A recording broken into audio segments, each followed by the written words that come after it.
I have some interesting information for you if you want to break free from the grips of depression. You're not going to get this from any of your psychiatrists. You're not going to find this in any medical textbooks, but I'm really trying to get to the heart of depression. I hope you don't mind if I do that. The first thing one has to do is embrace pain. Now, does anybody want to embrace pain? Nobody. But what I'm really saying is embrace a little pain so that you can avoid a lot of pain. Let me tell you what I mean.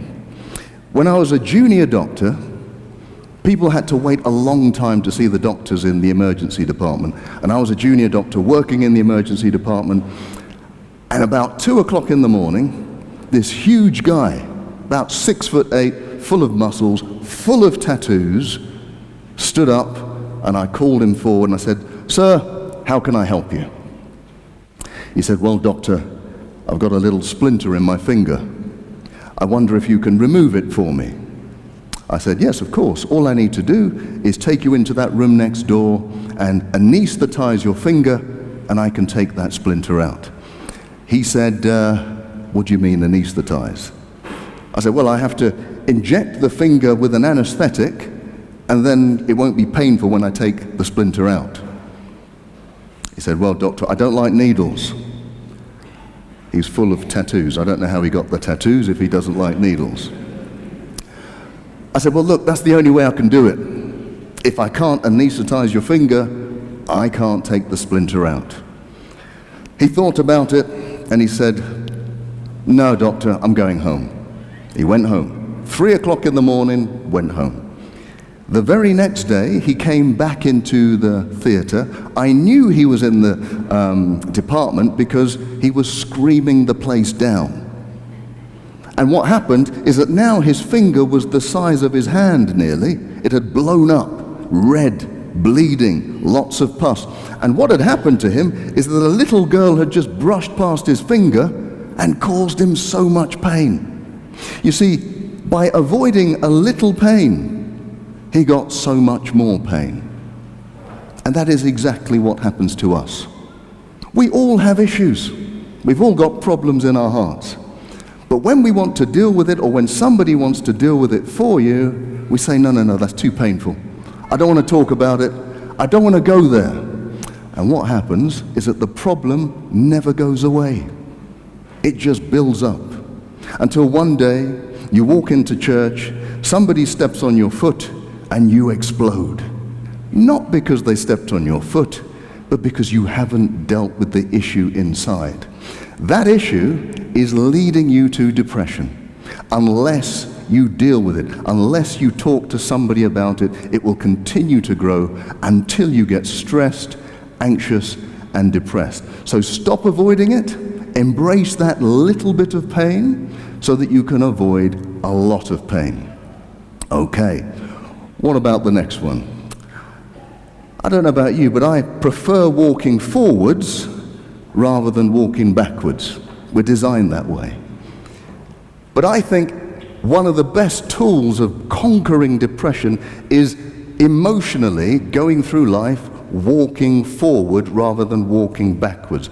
What do I mean? I'm saying that most people are always looking back to when somebody hurt them. You know, that time they stole from me, that time they abused me, I could never forget and I can never let go. I'm always looking back. Well, when you do that, you are trapped. Now, I may get a positive answer to this, I rarely do, but has anybody ever caught a monkey? Has anybody ever caught a monkey in their life? Trapped one, caught one? No one here? Okay, all right. Now, let me tell you, because you may need to find one at one stage, let me tell you how to catch a monkey. You see, monkeys are very intelligent, so you have to be more intelligent. And the best way to do it is to get yourself a container or a box and fill it with the things that monkeys like to eat, bananas, nuts. Seal the box, make a little hole in the box, just so that the monkey can get his hand in. And then you sit back and you wait. The monkey comes along, he looks, into the box. He grabs hold of that banana. Now he's made a fist. He's not going to be able to get his hand out of the box. He's now trapped. It never occurs to the monkey to let go of the banana so that he can be free. Now that he's got hold of it, he's never letting it go. He can scream the place down, but he's not going to let go of the banana. And so he's trapped. And that is exactly the same thing as us. When we refuse to let go of the past, Satan has us in his trap. He causes us to stay bitter, to stay angry, to stay resentful. We are in his trap. Our blood pressure goes up, our risk of cancer goes up, and depression is just around the corner, believe me. So what we're going to have to do is learn to say, look, I need to let go of this, not for them, but for my own sake, but for my own health. If I learn to let go, as painful as it may be, I will be the one who gets freed.